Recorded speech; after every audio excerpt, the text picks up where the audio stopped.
Hello everyone, কেমন আছো তোমরা সবাই? তোমাদের মাঝে আপন নতুন একটি ভিডিও নিয়ে হাজির হলাম। এই ভিডিওটিতে থাকছে মা ছেলের সুন্দর একটি ছোট্ট গল্প। যেখানে ছেলে অস্ট্রেলিয়া থাকে, প্রতি মাসে বাবার অ্যাকাউন্টে টাকা পাঠায়। বাবা সেখান থেকে কিছু টাকা তুলে সংসার চালায়, বাকি টাকা জমা থাকে অ্যাকাউন্টে।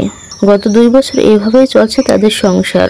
এরই মধ্যে ছেলে পাঠানো টাকা জমা হতে থাকে 10 লাখে পরিণত হয়েছে।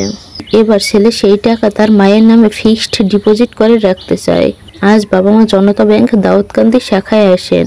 তারা যখন আমার সামনে বসা, এই সময় ছেলে আমাকে ফোন দিয়ে অনুরোধ করে আমি যেন পুরো 10 লাখ টাকা তার মায়ের হাতে কিছুক্ষণের জন্য তুলে দেই।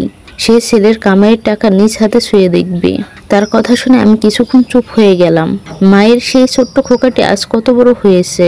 সে কেবল তার কামাইয়ের টাকা পরিমাণ বা সংখ্যা দিয়ে মাকে বোঝাতে চায় না, মায়ের চোখে দৃশ্যমান করতে চায়, দেখো মা, এই টাকা তোমার খোকা তোমার জন্য জোগাড় করেছে। ছেলের কথা শুনছিলাম আর মনে মনে ভাবছিলাম ছোটবেলার বীর পুরুষ কবিতাটির কথা। মনে করে যেন বিদেশ ঘুরে মাকে নিয়ে যাচ্ছে অনেক দূরে। তুমি যাচ্ছ পালকিতে মা চড়ে, দরজা দুটো একটু ফাঁক করে। আমি যাচ্ছি রাঙা ঘোড়ার পরে টকবগিয়ে তোমার পাশে পাশে। আজকাল তো অনেক মায়েরা জানতেই পারে না তার ছেলের রোজগারের খবর। প্রতিটা মায়ের এমন একটা বীর পুরুষ থাকুক। হে আল্লাহ, প্রত্যেকটা সন্তানকে এরকম তৌফিক দাও যাতে তাদের বাবা মাকে সুখে রাখতে পারে, আমিন। তবে বন্ধুরা, গল্পটি তোমাদের কাছে কেমন হয়েছে কমেন্ট করে জানিয়ে দিও।